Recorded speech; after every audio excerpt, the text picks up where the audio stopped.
ndabasuje mu izina rya Yesu abakurikiye indirimbo nshya TV Imana yacu duhana umugisha. Amazina yanjye ni UWABO Ginette Alliance, ndi umumama, ndubatse, mfite umutwaro umwe n'abana batatu. Imana yashimye ko rero tuganira ku ijambo ryayo kuri uyu munsi. Muranyemerera mbere yuko dutangira mbanze nsenga Imana. Data wa twese uri mu ijuru, turagushimiye kandi turaguhimbaje. Tugushimiye kuri Imana igira neza, uri Imana ishobora byose, uri Imana ivuga bikaba, uri Imana itegeka bigakomera. Nukuri umwanya nk'uyu turagushimye, tugushimiye uburinzi bwawe bukomeye bwabanye natwe iminsi yose itambutse. Isaha nk'iyi tukaba turi bazima, nukuri izina ryawe nirishimwe. Ngaho umwanya nk'uyu rero twishyize mu biganza byawe, twishyize mu bwishingizi bwawe. Nukuri reka ntaba ari twe ahubwo izina ryawe rishyirwe hejuru. Turakwinginze ngo ufungure amatwi y'imitima yacu tubashe kukumva, ufungure amaso y'imitima yacu tubashe kukubona, kuko ari wowe mwami w'abami kandi ukaba umutware w'abatware. Ngaho nuganze kandi utegeke ubuntu n'amahoro n'urukundo rwawe bibe hagati muri twe mu izina rya Yesu. Amen. Amen. Tugiye gusangira ijambo ry'Imana riboneka mu gitabo cya mbere cy'abami, igice cyaho cya 17. Turasoma duhereye ku murongo waho wa mbere tugere nko ku murongo waho wa 10. Imana idufashe cyane. Ndasoma nihuse. Igitabo cya mbere cy'abami turahera ku murongo waho. Igitabo cya mbere cy'abami igice cya 17 turahera ku murongo wa mbere ndagira nko ku murongo wa 10. Ndasoma nihuse. Eliya ateza amapfa yihisha ku kagezi kitwa Keriti. Bukeye Eliya w'itishubi umwe mu basuhuke b'i Galeyadi asanga Ahabu aramubwira ati, ndahiye Uwiteka Imana ya Isirayeli ihoraho, iyo nkorera iteka yuko nta kime cyangwa imvura bizagwa muri iyi myaka keretse aho nzabitegekera. Murongo wa 2. Hanyuma ijambo ry'Uwiteka rimugeraho riti, va hano ugende werekera iburasirazuba, wihishe iruhande rw'akagezi kitwa Keriti ahateganye na Yorodani. Uzajya unywa amazi yako, kandi ntegetse ibikona kujya bikugemurirayo. Nuko aragenda agenza uko Uwiteka yavuze, ajya kuri ako kagezi Keriti ahateganye na Yorodani agumayo. Ibikona bikajya bimuzanira umutsima n'inyama uko bukeye uko bwije, kandi akajya anywa amazi y'ako kagezi. Murongo wa 7. Hashize iminsi ako kagezi karakama kuko nta mvura yagwaga muri icyo gihugu. Murongo wa 8. Bukeye ijambo ry'Uwiteka rimugeraho riti, haguruka ujye i Sarefati h'Abasidoni abarihuba. Hariyo umugore w'umupfakazi niwe ntegetse kugutunga. Nuko arahaguruka ajya i Sarefati. Ageze ku irembo ry'umudugudu ahasanga umugore w'umupfakazi utoragura udukwi. Eliya aramuhamagara aramubwira ati, ndakwinginze nzanira utuzi two kunywa mu gacuma. Nuko nongeho umurongo wa 11. Nuko ajya kuyazana, akigenda aramuhamagara ati, ndakwinginze unzanire n'agatsima mu ntoki. Imana yacu idufashe cyane. Iri jambo cyangwa se iri somo tubone muri iki gitabo cya mbere cy'abami, navuga ngo riravuga ku bagabo babiri ariko bahuriyemo n'ubundi bwoko turi bubone hano, cyangwa se n'irindi tsinda ry'abantu turi bubone mu buryo bwimbitse. Ngo Eliya ateza amapfa yihisha ku kagezi kitwa Keriti. Uyu munsi none nkuzaniye icyigisho kivuga ngo ongera ugarurire Imana icyizere. Ntabwo nzi biguciye intege, ntabwo nzi bitumye utentebuka, ntabwo nzi bitumye utakariza Imana yawe icyizere, ariko reka nkubwire ngo ongera ugarurire Imana icyizere. Ongera ugarurire Imana icyizere. Ese aba bagabo babiri dusomye hano kuri uyu murongo wa mbere, Eliya ndetse na Ahabu, bari bantu ki? Eliya yari umuhanuzi wabayeho mu gihe cy'umwami Ahabu nyine.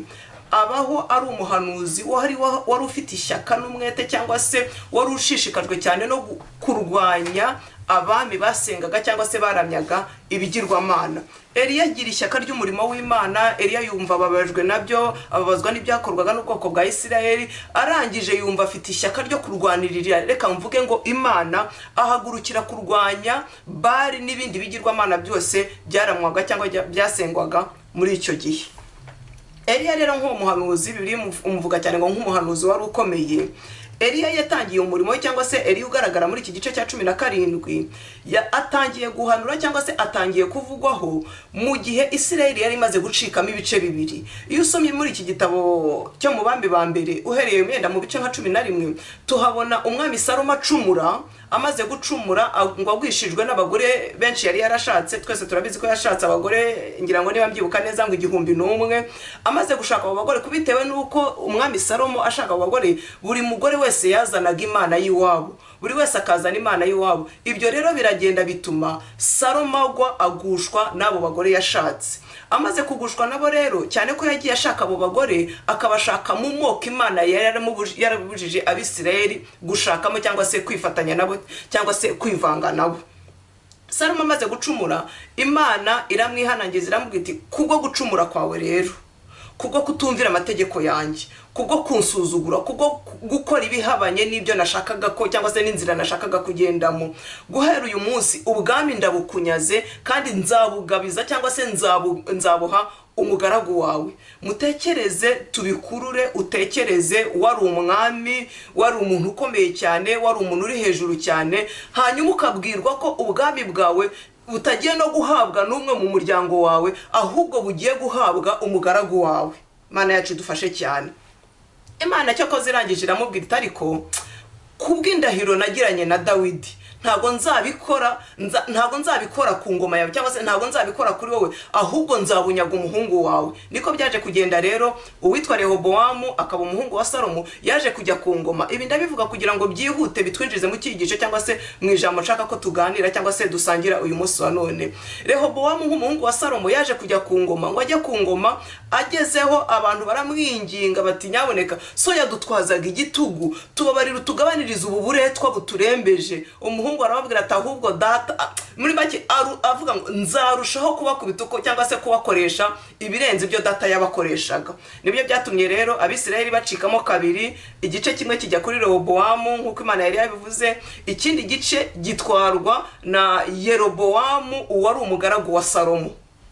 Amaze kujya ku ngoma rero, cyane ko Rehobowamu yatwaye agace kamwe, imiryango 2 gusa, Yerobowamu nk'umugaragu wa Salomo atwara indi miryango yose yari isigaye. Yerobowamu navuga ngo niwe wagiye arakomera. Mu gukomera ko rero uwo mugaragu nawe ntago yabyitwayemo neza, nawe ntago yabigenzemo neza. Yaje gukora ibyangwa n'amaso y'Uwiteka, yaje gucurira Abisirayeli ibimasa 2 agira ngo abavunde urugendo ngo be kujya bagiye Yerusalemu kugira ngo batazayoboka Rehobowamu.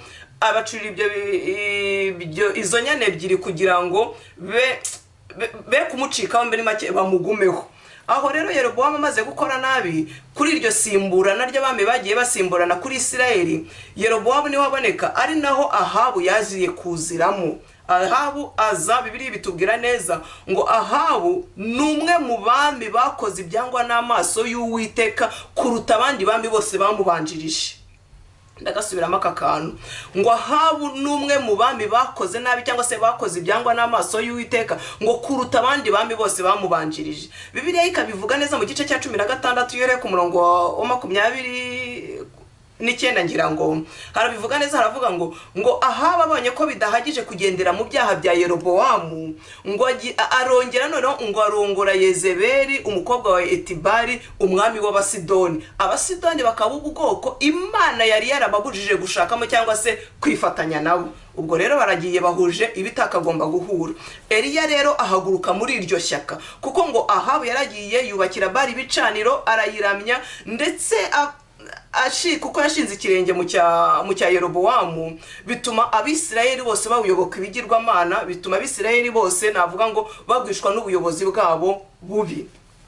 Eliya rero ahaguruka muri icyo gihe, ahaguruka mu gihe kigoye, ahaguruka nk'umugabo ufite ishyaka ry'Imana, ahaguruka yumva babajwe n'uburyo abantu bari kuva ku Mana nyamana bakayoboka Bali na za Shitaroti n'ibindi bigirwamana byariho muri icyo gihe.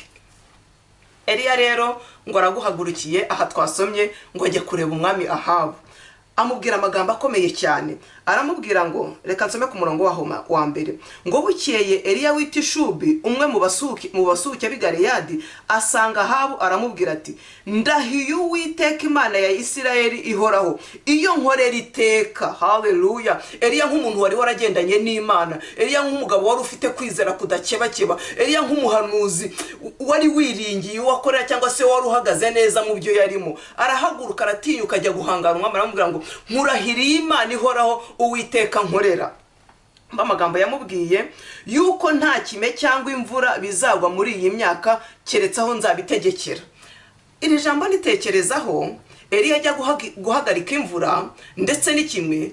Eliya ntago yigiza konsirita ijuru cyangwa se ntago yigiza abwira Imana ngo Mana ngo ngiye guhagarika ijuru, ngiye guhagarika imvura, oya, ahubwo yahagaze mu butwara ahabwa n'ijuru. Yumva afite ishyaka n'umuhate byo kurwanira umurimo w'Imana cyangwa se abantu b'Imana barimo bayoba. Arangije aravuga ngo ndahiriye Imana ihoraho Uwiteka nkorera ngo nta mvura, ngo uretse n'imvura, ngo nta n'ikime kizongera kuboneka muri iki gihugu. Kandi akimara kubivuga byagize gute? Byahise ko bikoreka. Reka mwumve umurongo wa kabiri cyakurikiyeho ngo hanyuma ijambo ry'Uwiteka rimugeraho riti. Mwibuka ko turi kuganira ku ijambo rivuga ngo ongera ugarurire Imana icyizere. Navuze ngo ntago nzi ikiguciye intege, ntago nzi ikigutentebuye, ariko iyabanye na Eliya muri kiriya gihe, iyatunze Eliya, iyamugaburiye muri kiriya gihe, ni Imana yo kwizerwa, ni Imana yo kwiringirwa, nta kinanira, yewe ngo nta kuritakura umuntu ngo nta naho itamugeza. Umurongo wa kabiri ngo hanyuma ijambo ry'Uwiteka rimugeraho riti va hano ugende werekere iburasirazuba. Eliya nk'umuntu wagendanye n'Imana yarazi no kumva no kumenya ko ari Imana ivuze kandi akumvira ibyivuze. Ese uyu munsi wa none twe turi kuvuga ngo twongere tugarurire Imana icyizere, ese yivuze tumenye ko ariyo yavuze, ese itubwiye gukora nibyo dukora? Reka nkubwire nshuti muvandimwe, reka mbabwire ngo tugarurire Imana icyizere, duharanire guhagarara mu mwanya Imana itwifuzamo. Muri uyu mwaka, muri ibi bihe, Imana irashaka kugendana n'abamama n'abapapa cyangwa se n'abantu bafite kwizera cyangwa se bashikame mu byo bizera, bafite kwizera kudakebakeba. Eliya amaze kuvuga ibyo, amaze guhanura kuvuga iby'imvura ndetse n'ikime, Imana irangije iramutegeka kuko yari ibizi ko nubundi Ahabu atari bumugwe neza. Imana iramubwira ngo haguruka ugende, imubwira n'icyerekezo agomba kujyamo. Uyu munsi wa none twebwe Imana iratuyobora ikatubwira icyerekezo tugomba kujyamo cyangwa se icyo tugomba gukora, ahubwo rimwe na rimwe twe tukicira inzira. Ariko Eliya nk'umuntu wari ufite kwizera, nk'umuntu wari waramaramaje, nk'umuntu wari ushikamye rwose mu byo yiringiye, nk'umuntu wari waragendanye n'Imana, Imana iramubwira ngo haguruka ugende. Yego ngo va hano ugende ngo werekere iburasirazuba wihishe iruhande rw'akagezi kitwa Keriti. Ahantu Keriti mbabarire uhaca akarongo cyane, munyeberere tuhatinde cyane. Keriti Imana imubwiye ngo nahaguruka ajya ku kagezi kitwa Keriti, Imana iramubwira ngo izamutungirayo. Ibaze ngo nubwo twanabisomye, Imana yakoresheje iki kugira ngo itunge Eliya? Yakoresheje iki? ngo va hano ugende werekere iburasirazuba wihishe iruhande rw'akagezi kitwa Keriti ahateganye na Yorodani, uzajya unywa amazi yako. Bivuga ngo azajya anywa amazi yako kagezi, ntabwo azongera kugira ikibazo cy'amazi nubwo imvura ihagaze, nubwo ikime kibuze, ariko isoko y'ijuru ryo ku kagezi kitwa Keriti kubwa Eliya izakomeza izi. Eliya rero yarumviye, arahaguruka aragenda ajya kuri ako kagezi ngo uzajya unywa amazi yako kandi ntegetse ibikona kujya bikugemurirayo. Nuko aragenda agenza uko Uwiteka yavuze, ajya kuri ako kagezi Keriti ahateganye na Yorodani agumayo. Ibikona bikajya bimuzanira umutsima n'inyama uko bukeye nuko bwije. Mutekereze ukuntu ibikona bikunda inyama, mutekereze ukuntu ibikona bikunda umutsima, bikajya bigemurira Eliya bikamuzanira. Navuga ngo Bibiliya ntitugaragariza ko byamuzaniraga byashunye, oya, byazanaga ingemu. Ntumbaze ngo byatekewehe, ntabwo nzi igikoni byari byatekewemo, ntabwo nzi aho ijuru ryari ryabitekeye, ariko ibikona byari bishinzwe kugira gute? Kugemurira nde? Kugemurira Eliya. Bakamuzanira akarya, ubuzima bugakomeza. Ngo haciye iminsi rero, twabisomye ku murongo waho wa 7, ngo haciye iminsi ngo ako kagezi karakama. Ngo ngakamwa kubera iki? Kuko nta mvura yari ikigwa, nta n'ikime cyari kikiri aho ngaho, kuko yari yagize gute? Yari yabihagaritse, yari yabifashe, ahagaze mu butwari yahabwaga n'ijuru, arabihagarika kandi birakoreka. kamaze gukama rero Imana yamutungiye isarefati yari ifite n'ahandi igomba kumutungira. Reka nkubwire ngo uyu munsi wa none urakora ukabona ntibikunda. Uyu munsi wa none uratega zivamo ku mugani w'Abanyarwanda, aho wari wiringiye ibyo wakubonaga ko ariho uri burire cyangwa se ari uri bukurinda mukabona ntibikunda. Reka nkubwire ngo ongera ugarurire Imana icyizere. Iyatungiye Eliya ku kagezi kitwa Keriti, nawe yiteguye kugutunga uyu munsi wa none. Uko yariri nikwiri kandi ni nakwizahora iteka ryose. Imana iramuhagurutsa rero. Keriti maze gukama, ntabwo Eliya yari kwicirwayo n'inzara kandi yarakurikiye umugabo ukomeye. Ntabwo Eliya yari kwicirwayo n'inyota kandi yariringiye Imana ikomeye. Ntabwo Eliya yari kwicirwayo n'inzara n'inyota kandi yari yarahagaze mu by'Imana. Reka mva amagambo yakurikiyeho, ijambo rikurikiraho ngo bukeye ijambo ry'Uwiteka rimugeraho riti haguruka.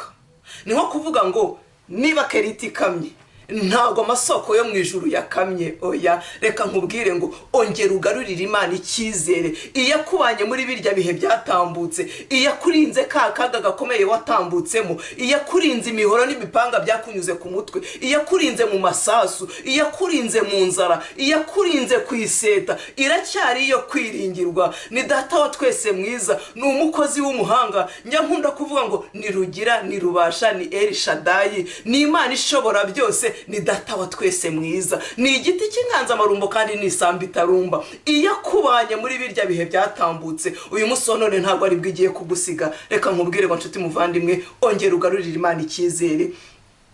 Keriti maze gukama, Eliya arahaguruka, yongera kumvira ijwi ry'Imana kandi rimubwira ngo najye isarefati. Isarefati aho Imana yari mwohereje seho yaragiye gutungwa n'iki? Keriti atunzwe n'ibikona, Sarefati imuhagurukiriza umupfakazi ngo niwe wagombaga kumutunga. Bivuga ngo mu kugirirwa neza n'Imana kwacu ntabwo Imana izakoresha abakomeye, kuko umuririmbyi umwe yararirimbye ngo ntihamagara abakomeye ngo ahubwo ikomeza abo yahamagaye. Haleluya! Imana yacu idufashe cyane. Tekereza ibikona bimutungiye Keriti, irangije iramubwira ngo gisarefati hari umupfakazi ntegekeye, bivuga ngo ntegetse kugutunga. Umupfakazi yashoboraga kumubwira iti haguruka, igenda winjire ibunaka, hari umuyobozi runaka, hari umuntu ukomeye runaka, hari umuvandimwe wawe uriyo. Yamwohereje ku muntu bataziranye, ku muntu azi utazwi, kandi umuntu udafite bwa buryo bufatika twe dutekereza nk'abana b'abantu. Reka mbisome neza ngo bukeye ijambo ry'Uwiteka rimugeraho riti haguruka ujye Sarefati h'Abasidoni. Imana ni igitangaza.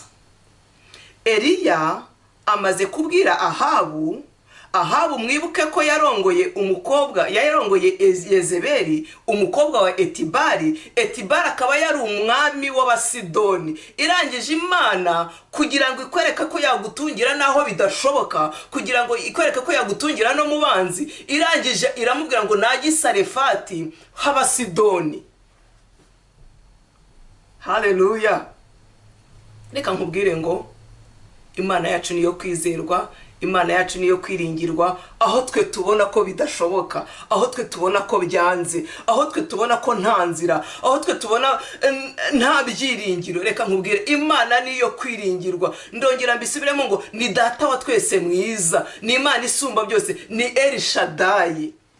Arahagurutse Eliya. Iby'umupfakazi ntabwo ndi bubitindemo cyane, ariko nyankunda ijambo riboneka muri Yesaya igice cyaho cya 42 umurongo waho wa 5. Imana ibwira Kuro, Yesaya hanurira Kuro, aramubwira ngo nzakujya imbere hataringaniye maringanize, ngo nzamenagura inzugi z'ibyuma, ngo n'ibihindizo by'ibyuma ngo nzabicamo kabiri. Bivuga ngo iyatungiye Eliya Keriti ikamutungira Sarefati, ni iki gitumye utakariza Imana icyizere? Ese yabanye na Eliya muri icyo gihe yananirwa kugutunga uyu munsi wa none? Iyakoresheje ibikona, arambabarira, iyakoresheje ibikona gutunga Eliya, igakoresha umupfakazi gutunga Eliya. Ese uyu munsi wowe wayinanira cyangwa se yakunanirwa? Reka nkubwire ngo zamurira Imana icyizere, reka gucika intege, reka gutentebuka, gira ishyaka ry'ibyiza. Eliya yagize ishyaka ry'ibyiza. Eliya agira umurimo w'Imana, agira ishyaka ry'umurimo w'Imana, agira ishyaka ry'izina ry'Imana ryari riri gutukwa, agira ishyaka ry'umurimo w'Imana. Yabonaga abantu aho guhindukirira Imana ngo bayizirikeho bayinambeho,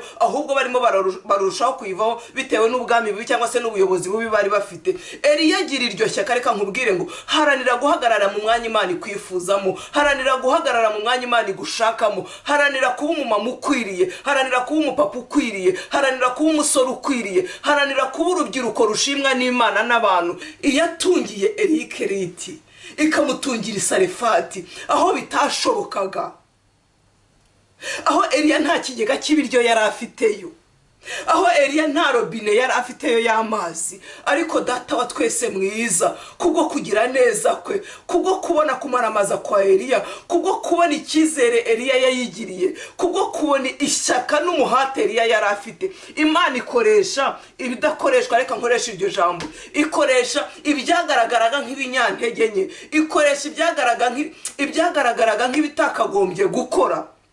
Reka nkubwire, urakora ukabona ntibivamo, byakabaye byinjira ukabona ntibikunda, ariko reka nkubwire, iyabanye na Eliya Sarefati ikamubana Ikereti ni Imana yo kwiringirwa, ni data wa twese mwiza, ni ijambo nkunda cyane. Imana ibwira Kuro ngo nzakujya imbere ahataringaniye maringanize. Reka nkubwire, hagaranira guhagarara mu mwanya Imana ikwifuzamo, yiteguye kutugirira neza, ititaye ko hari intambara. Ntabwo tunejejwe n'intambara, ntabwo tunejejwe n'ibyo bavandimwe bari kunyuramo, ariko nkureka nkubwire ngo abiringiye Uwiteka ngo bameze nk'umusozi Siyoni ngo utabasha kunyeganyega. Haleluya! Imana yacu idufashe cyane. Ngo nzakujya imbere ahataringaniye maringanize. Ibibwira Kuro, umwana utaragize amahirwe yo kurerwa na mama we, umwana utaragize amahirwe yo konswa na mama we, umwana warezwe n'umushumba kandi avuka ibwami, umwana warezwe mu rugo ruciriritse kandi yarakagombye kuba yarakabayeho neza, arinda agira imyaka 17. Ubwo naze kujya mu mateka ya Kuro, nimo ndifashisha iryo jambo gusa. Umwana utarakikiwe, utarateruwe na mama, ariko Imana imubwira ijambo rikomeye, iramubwira ngo nzakujya imbere ahataringaniye maringanize, ngo nanzamenagura inzugi z'ibyuma, ngo nibihindizo by'ibyuma, ngo inzugi z'imiringa, ngo nibihindizo by'ibyuma, ngo nzabicamo kabiri. Bivuga ngo ibyo ubona nk'inzitizi, ibyo ubona nk'imbogamizi, reka nkubwire ngo zamurira Imana icyizere, garurira Imana yawe icyizere, witakaza ibyiringiro. Iyatungiye Eliya Sarefati ikamutungira Ikereti ni Imana yo kwiringirwa, yiteguye kutugirira neza, yiteguye kutugirira neza. Ndongera mbisubiremo ngo data wa twese mwiza yiteguye kutugirira neza. Ese icyadushakaho ni iki? Guhagarara mu mwanya Imana twifuzamo. Twe ntabwo twabyishoboza nk'abana b'abantu, ariko Bibiliya bivuga neza ngo dushobozwa byose na Kristo duha imbaraga.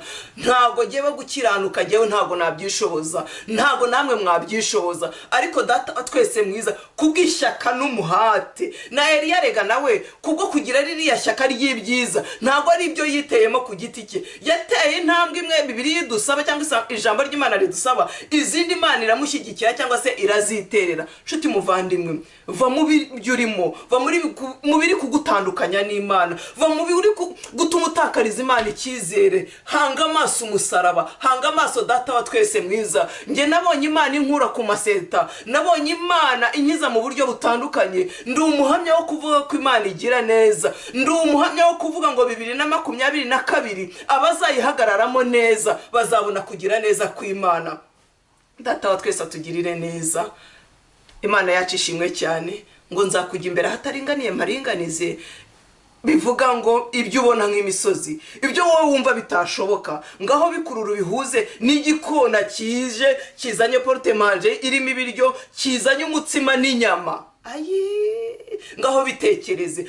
Reka nkubwire ngo Imana yacu niyo kwizerwa, ni data wa twese mwiza, ni umubyeyi wabyaye abashoboye kurera, ariko yigarurira icyizere. Haranira uko bukeye nuko bwije guhagarara mu mwanya Imana ikwifuzamo, haranira uko bukeye nuko bwije kugendera mu nzira z'Imana. Erega reka nkubwire ngo sinzagusiga, ngo sinzaguhana, ngo ndaguhetse ku mugongo wanjye. Reka nkubwire ibyo ubona nk'ibikomeye, ibyo ubona nk'ibikugoye, reka bye kubikuvana ku Mana, ahubwo ibi biguteza intambwe, bikwegereza guhanga amaso umusaraba.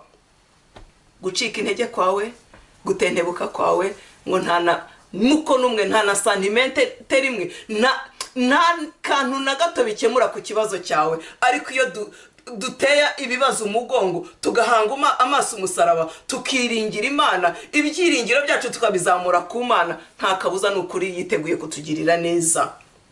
ndasubiramo ngo iyabanye na Eliya ikamutungira ikereti kubw'ishyaka ry'ibyize Eliya yari afite, akanga kuramya ibigirwamana, akanga byarashobokaga ko nawe yijandika muri za bari, byarashobokaga ko nawe abyikubita imbere, ariko aharanira guhagarara mu mwanya Imana imwifuzamo, aharanira kugira ishyaka ry'ibyiza. Nshuti muvandimwe, gira ishyaka ry'ibyiza, data wa twese yiteguye kudushyigikira. Imana yacu idufashe cyane. Reka dusenga Imana.